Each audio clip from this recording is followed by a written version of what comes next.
La grande pluie qui est tombée ce week-end sur plusieurs localités du Burkina a causé de nombreux dégâts à Bobo-Dioulasso où on a enregistré 67,2 mm d'eau. Les habitants du quartier Farakan, au secteur 1 de la ville de Sia, se sont réveillés samedi matin les pieds dans l'eau, conséquence des fortes précipitations qui sont tombées la veille. Karim Iliboudo, Ali Traoré, reportage. Les habitants du quartier Farakan, au secteur numéro 1 de la ville de Bobo-Dioulasso, se sont réveillés ce matin dans la désolation.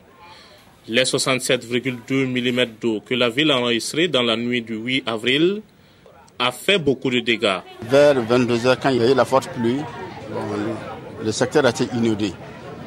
On ne savait pas quoi faire. Les maisons étaient remplies jusqu'au niveau des genoux. On a essayé d'évacuer comme on peut.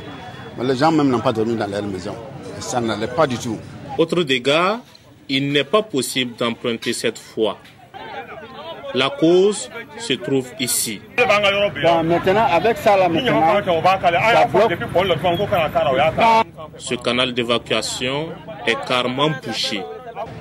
Donc, le gros trou qui est devant moi était rempli. On ne voyait même pas le passage. Et tu t'hasardais là-bas, tu partais directement. C'est cette pluie maintenant qui s'est évacuée sur la route là et qui envoie tout les résidus que vous voyez aujourd'hui. Et c'est rentré dans les maisons des gens. Et là, c'était mauvais. Et qu'est-ce qui a provoqué cela?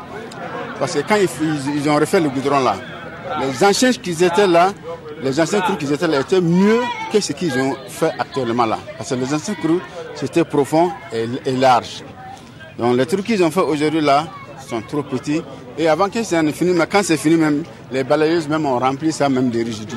Aux environs de 11h30, les agents de la voirie se sont déployés sur le terrain afin de mettre un peu d'ordre.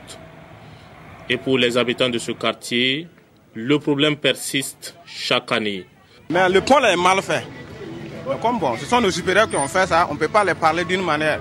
Mais on appelle toutes les autorités de la commune là de voir ça proprement pour quand même la survie de la population.